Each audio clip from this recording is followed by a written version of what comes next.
ನಾವು ಸೊರಕೆ ಅವರು ನಮ್ಮ ಸಂವಾದವನ್ನು ಮುಂದುವರಿಸೋದಾದರೆ, ತಮ್ಮ ಕ್ಷೇತ್ರದ ಮತದಾರರು, ಒಂದು ಕಾಲದಲ್ಲಿ ತಾವು ಪ್ರತಿನಿಧಿಸಿದ ಕ್ಷೇತ್ರದ ಮತದಾರರು ಮತ್ತು ತಾವು ಮುಂದೆ ತಮಗೆ ವೋಟ್ ಹಾಕುವಂಥ ಕ್ಷೇತ್ರದ ಮತದಾರರು, ಪುತ್ತೂರಿನವರು ಕಾರ್ಯಕ್ರಮವನ್ನು ನೋಡ್ತಾ ಇದ್ದಾರೆ.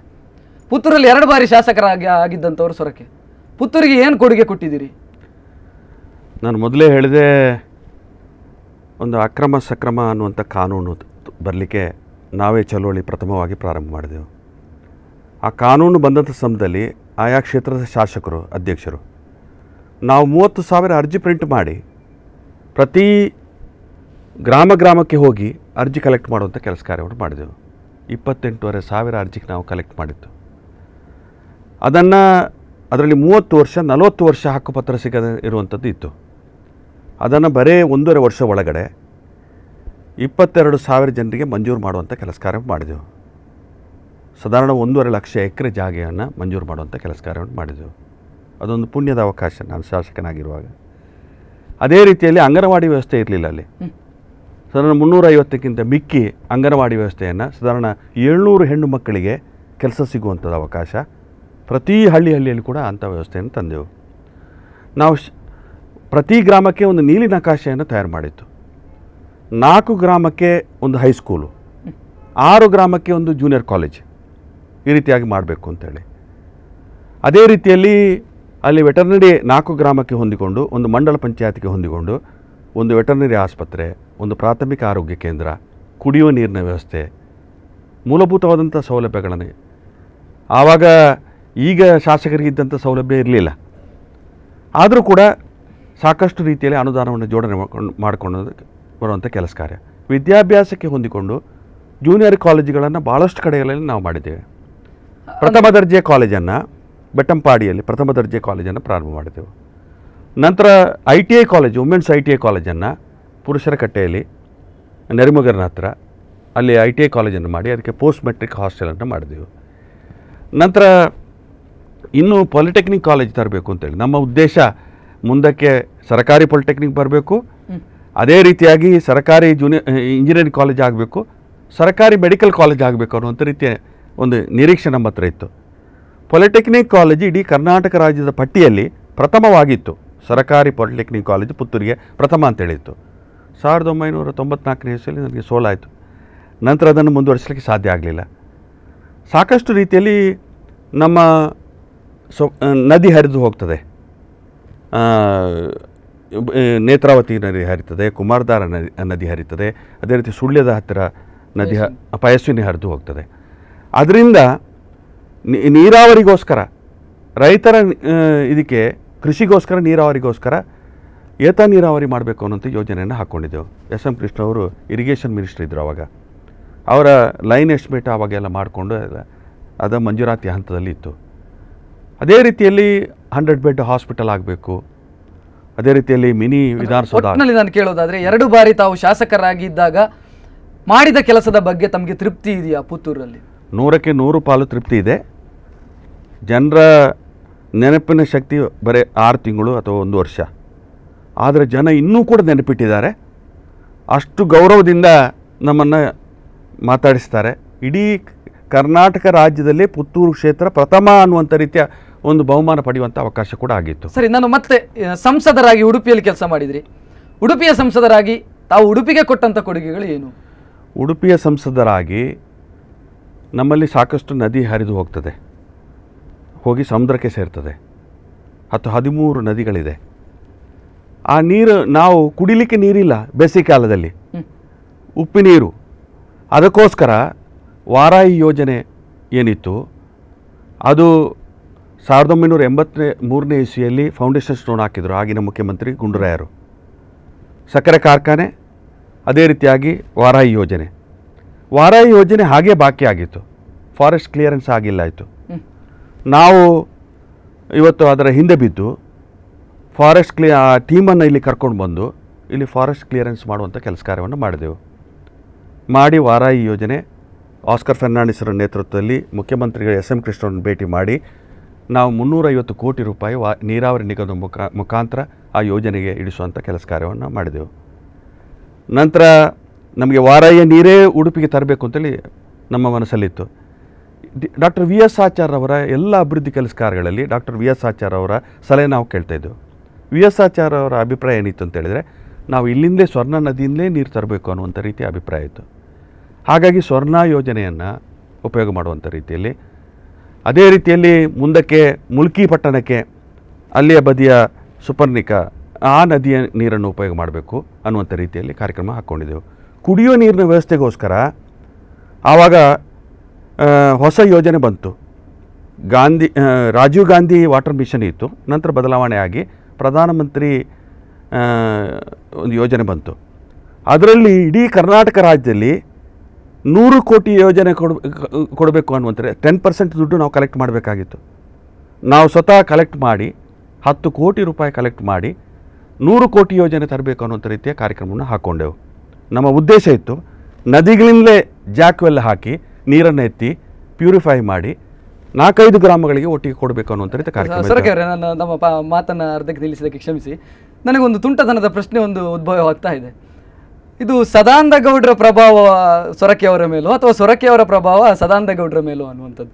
ತಾವು ಪ್ರತಿ ಬಾರಿ ಮಾತಾಡುವಾಗ ಕೆಲಸ ಕಾರ್ಯ ಅನ್ನುವಂಥ ಶಬ್ದವನ್ನು ಬಳಸ್ತೀರಿ. ಇದು ಸದಾನಂದ ಗೌಡರು ಕೂಡ ಬಳಸ್ತಾರೆ. ನಾವು ಕೂಡ ಅವರ ಭಾಷಣಗಳಲ್ಲಿ ಮತ್ತು ಮಾತುಗಳಲ್ಲಿ ನಾವು ಗಮನಿಸಿದ್ದೇವೆ. ಇದು ನಿಮ್ಮ ಪ್ರಭಾವ ಅವರ ಮೇಲೆ, ಅವರ ಪ್ರಭಾವ ನಿಮ್ಮ ಮೇಲೆ? ಸ್ವಲ್ಪ ಪುತ್ತೂರು ಕಡೆಯವರೆಲ್ಲ ಸ್ವಲ್ಪ ಆ ಕಡೆ ಮಾತಾಡ್ತೇವೆ, ನಿಮಗೂ ಅನ್ವಯಿಸ್ತದೆ ಅದು. ಹೌದು. ಈಗ ಕುಡಿಯುವ ನೀರಿನ ವ್ಯವಸ್ಥೆ ಬಗ್ಗೆ, ಮೀನುಗಾರಿಕೆಯ ಬಗ್ಗೆ ಸಾಕಷ್ಟು ರೀತಿಯ ಒತ್ತನ್ನು ಕೊಡುವಂಥ ಕಾರ್ಯಕ್ರಮ ಹಾಕ್ಕೊಂಡಿದ್ದೆವು. ಗಂಗೊಳ್ಳಿ ಇರ್ಬೋದು, ಕಿರುಬಂದರ್ ಇರ್ಬೋದು, ಚಿತ್ರಾಪನಲ್ಲಿ ಆವಾಗ ಪ್ರಾಮಿಸ್ ಕೊಟ್ಟಂಥ ಕಿರುಬಂದರ ಆಗಬೇಕು ಅನ್ನೋಂಥ ರೀತಿ ಅದಕ್ಕೆ ಪ್ರಯತ್ನವನ್ನು ಮಾಡಿತ್ತು. ಅದೇ ರೀತಿಯಾಗಿ ಇಲ್ಲಿ ಮಲ್ಪೆಯ 2ನೇ ಹಂತದ ಯೋಜನೆಗೋಸ್ಕರ ಮೀನುಗಾರಿಕೆ ವಿದೇಶಿ ಬೋಟ್ಗಳು ಬರುವುದರ ಬಗ್ಗೆ ಅವರ ಬೇಡಿಕೆ ಏನುಂಟು ಅದಕ್ಕೆ ಹೆಚ್ಚಿನ ರೀತಿ ಒತ್ತು ಕೊಡುವಂಥ ಕಾರ್ಯಕ್ರಮ ಹಾಕ್ಕೊಂಡಿದ್ದೆವು. ನಾವು ಮ್ಯಾಂಗ್ಳೂರು ಏರ್ಪೋರ್ಟ್ 13 ವರ್ಷ ಆಗಿತ್ತು ಎಕ್ವಿಷನ್ ಬಾಕಿಯಾಗಿ, ಅಲ್ಲಿ ತೊಂದರೆ ಇತ್ತು. ಎಸ್ ಎಂ ಕೃಷ್ಣ ಅವರ, ಅದು ರಾಜ್ಯ ಸರ್ಕಾರದ ಕೆಲಸ, ಎಸ್ ಎಂ ಕೃಷ್ಣ ಅವರು ಅದಕ್ಕೆ ಸರಿಯಾದ ರೀತಿಯಲ್ಲಿ ಎಕ್ವಿಷನ್ನ ಕೆಲಸ ಕಾರ್ಯವನ್ನು ಗುರಿಮುಟ್ಟಿಸುವಂಥ ರಾಮನಾಥ್ ರೈ ಅವರು ಉಸ್ತುವಾರಿ ಸಚಿವರಾಗಿದ್ದರು. ಆ ಸಂದರ್ಭದಲ್ಲಿ ಆ ಕಾರ್ಯಕ್ರಮ ಹಾಕ್ಕೊಂಡಿದ್ದರು. ಅದೇ ರೀತಿಯಲ್ಲಿ ರನ್ವೇ ಆಗಲಿಕ್ಕೆ ನಮಗೆ ನಾವು ಆ ಕಮಿಟಿಯಲ್ಲಿದ್ದೆವು. ರಾಮಲಿಂಗಮ್ ಅಂತೇಳಿ ಆವಾಗ ಅದರ ಟೆಕ್ನಿಕಲ್ ಡೈರೆಕ್ಟರ್ ಇದ್ದರು, ಅವರನ್ನು ಇಲ್ಲಿ ಬರಮಾಡಿಸಿದೆವು. ಅವರು ನಮಗೆ ಸಜೆಸ್ಟ್ ಮಾಡಿದರು, ನೀವು ಸೇಫ್ಟಿ ರೀಸನ್ ಅಂತೇಳಿ ನೀವು ರನ್ವೇಗೆ ಹಣ ಕೇಳಿ, ನೀವು ದೊಡ್ಡ ಯೋಜನೆ ಅಂತೇಳಿ ಕೇಳಲಿಕ್ಕೆ ಹೋಗಬೇಡಿ, ಏರ್ಪೋರ್ಟ್ ಅಥಾರಿಟಿಯಿಂದ ಕೇಳಿ ಸೇಫ್ಟಿ ರೀಸನ್ ಅಂತೇಳಿ ಅವರ ಪ್ರಕಾರನೇ ಸಜೆಸ್ಟ್ ಮಾಡಿಕೊಂಡು ರೂಢಿ ಅಂತೇಳಿ ಸಚಿವರು ಒಟ್ಟಿನಲ್ಲಿ ಸೊರಕೆಯವರೇ, ಅಂದರೆ ತಾವು ಮಾಡಿದ ಕೆಲಸಗಳನ್ನೆಲ್ಲವನ್ನು ಹೇಳ್ಕೊಂಡು ಹೋದರೆ ನಮಗೆ ಸಮಯದ ಅಭಾವ ಬರ್ತದೆ. ಒಂದೆರಡಾದ್ರೂ ಹೇಳಬೇಕಲ್ಲ.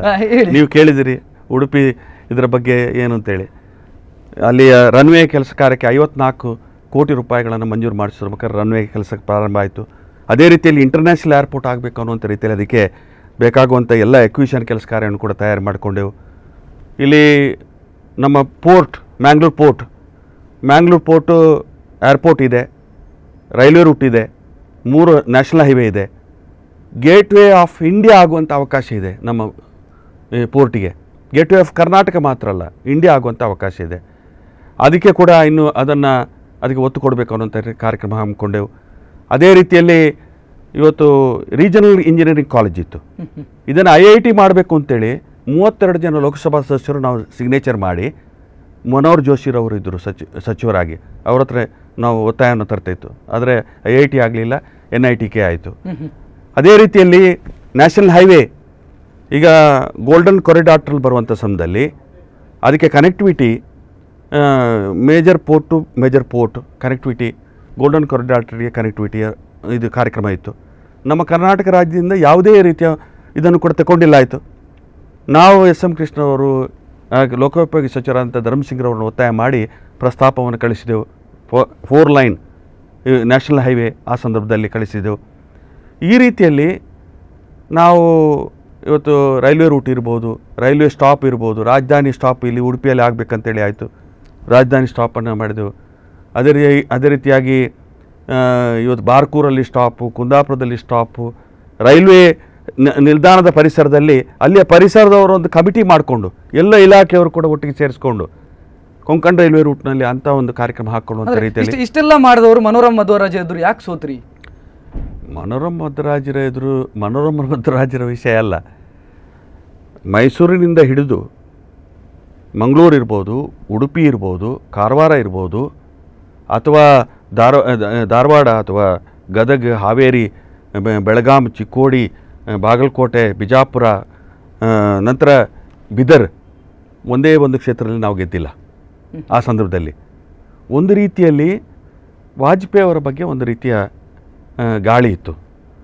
ನಾನಿಲ್ಲಿ 28,000ಕ್ಕೆ ಸೋತಿದ್ರೆ ಕಾರವಾರದಲ್ಲಿ 1,72,000ಕ್ಕೆ ಮಾರಾಟಾಳವರು ಸೋತರು. ತಮ್ಮ ಸೋಲಿಗೆ ವಾಜಪೇಯಿ ಹವಾ ಕೂಡ ಕಾರಣ ಆಯಿತು. ಮತ್ತೇನು ಹಾಗೆ ಅವರ ಮತ್ತೊಂದು ಸೊರಕೆ ಅವರ ಬಗ್ಗೆ ಕೇಳಿ ಬರ್ತಾ ಇರುವಂಥ ಆರೋಪಗಳಲ್ಲಿ ಇದು ಒಂದು. ಸೊರಕೆ ಅವರು ವೈಟ್ ಕಾಲರ್ ರಾಜಕಾರಣಿ. ಅವರ ಒಡನಾಟ ಏನಿದ್ರು ಕೂಡ ಎಜುಕೇಟೆಡ್ ಅಥವಾ ಸೊಫಿಸ್ಟಿಕೇಟೆಡ್ ಕಾರ್ಯಕರ್ತರು ಮತದಾರರ ಜೊತೆಗೆ ಮಾತ್ರ. ನೀವು ಮೂಲತಃ ನಾವು ಪುತ್ತೂರಿನವರು, ತಾವು ಕೇಳ್ಬೋದು ಯಾರ ಜೊತೆಯಲ್ಲಿ ನಾನು ಇರ್ತಾ ಇದ್ದೆ ಅಂತೇಳಿ. ಅತ್ಯಂತ ಬಡವರ ಜೊತೆಯಲ್ಲಿ ನಾನು ಶಾಸಕನಾಗಿರುವಾಗ ಕಿದ್ವಾಯಿ ಹಾಸ್ಪಿಟಲ್ನ 25 ಡಾಕ್ಟರ್ಸ್ನವರ, ಡಾಕ್ಟರ್ ಕೃಷ್ಣ ಭಾರ್ಗರ್ ಅವರ ನೇತೃತ್ವದಲ್ಲಿ 25 ಡಾಕ್ಟರ್ಸ್ನವರನ್ನು ಪುತ್ತೂರಿಗೆ ಬರಮಾಡಿಸಿ 3,000 ಮಂದಿಯನ್ನು, ಬಡವರನ್ನು ತಪಾಸಣೆ ಮಾಡಿಸಿ 48 ಜನ ಕ್ಯಾನ್ಸರ್ ರೋಗಿಗಳನ್ನು ಐಡೆಂಟಿಫೈ ಮಾಡಿ ಸ್ವತಃ ನನ್ನ ಕಾರಲ್ಲೇ ನಾನೇ ಸ್ವತಃ ಕಿದ್ವಾಯಿಗೆ ಕರ್ಕೊಂಡೋಗಿ ಟ್ರೀಟ್ಮೆಂಟ್ ಮಾಡಿಸಿ ನಮ್ಮ ಸಂಪೂರ್ಣ ಒಡನಾಟ, ನಮ್ಮ ಅಕ್ರಮ ಸಕ್ರಮ. ಯಾಕೆ ಅಪವಾದ ಬರ್ತಾ ಇದೆ? ಸೊರಕೆ ಅವರು ಅಂದರೆ ವೈಟ್ ಕಾಲರ್ ರಾಜಕಾರಣಿ. ನನಗೆ ಅಂದರೆ 8 ವರ್ಷ ಆಯಿತು, ಸ್ವಲ್ಪ ಗ್ಯಾಪ್ ಆಯಿತು. ಸರ್ಕಾರಿ ಯಾವುದೇ ಕಾರ್ಯಕ್ರಮದಲ್ಲಿ ಭಾಗವಹಿಸುವ ಹಾಗೆ ಇಲ್ಲ, ಸರ್ಕಾರದ ಯಾವುದೇ ಕೇಂದ್ರ ಸರ್ಕಾರ ಅಥವಾ ಕಾರ್ಯಕ್ರಮದಲ್ಲಿ ಭಾಗವಹಿಸುವ ಹಾಗೆ ಇಲ್ಲ. ಪಕ್ಷದ ಕಾರ್ಯಕ್ರಮ ಬಿಟ್ಬಿಟ್ಟು ಅಥವಾ ಖಾಸಗಿ ಕಾರ್ಯಕ್ರಮ ಬಿಟ್ಬಿಟ್ಟು ಬೇರೆ ಇದರಲ್ಲಿ ಭಾಗವಹಿಸುವಂಥ ಅವಕಾಶಗಳಿಲ್ಲ ನಮಗೆ. ಹಾಗಿರ್ಬೋದು. 8 ವರ್ಷ ಆಯ್ತಲ್ಲ. ಸೊರಕೆ ಅವರು ಮಾಸ್ ಲೀಡರ್ ಆಗಿ ಯಾಕೆ ಬೆಳೀಲಿಲ್ಲ? ನಮ್ಮ ಕಾಂಗ್ರೆಸ್ ಪಕ್ಷದಲ್ಲಿ ಅಂದರೆ ನಿಮಗೆ ಸಮುದಾಯದ ಬೆಂಬಲವೂ ಇದೆ, ಪ್ರಭಾವಿ ಸಮುದಾಯ ಒಂದು ತಮ್ಮ ಬೆನ್ನಿಗೆ ಇರುವಂಥದ್ದು. ಇಷ್ಟೆಲ್ಲ ಇದ್ರು, ಎಲ್ಲವೂ ಅಡ್ವಾಂಟೇಜ್ಗಳು ಇದ್ವು. ಆದರೂ ಕೂಡ ಒಬ್ಬರು ಸೊರಕೆ ಅವರು ಮಾಸ್ ಲೀಡರ್ ಆಗಿ ಬೆಳೀಲೇ ಇಲ್ಲ, ಕ್ಲಾಸ್ ಲೀಡರ್ ಆಗಿಬಿಟ್ರು. ಪುತ್ತೂರಿನಲ್ಲಿ, ಇಲ್ಲಿ ಉಡುಪಿಯಲ್ಲಿ ನಾನು ಲೋಕಸಭಾ ಸದಸ್ಯನಾಗಿದ್ದೆ. ನಾನು ಎಲ್ಲ ಪಕ್ಷದವರ ಪಕ್ಷಕ್ಕೆ ಶಕ್ತಿ ಕೊಡುವಂಥ ಕೆಲಸ ಕಾರ್ಯ ಬಿಟ್ಟರೆ ನನ್ನ ವೈಯಕ್ತಿಕವಾದಂಥ ಬೆಳವಣಿಗೆ ನಾನು ಎಲ್ಲಿ ಕಂಡಿಲ್ಲ.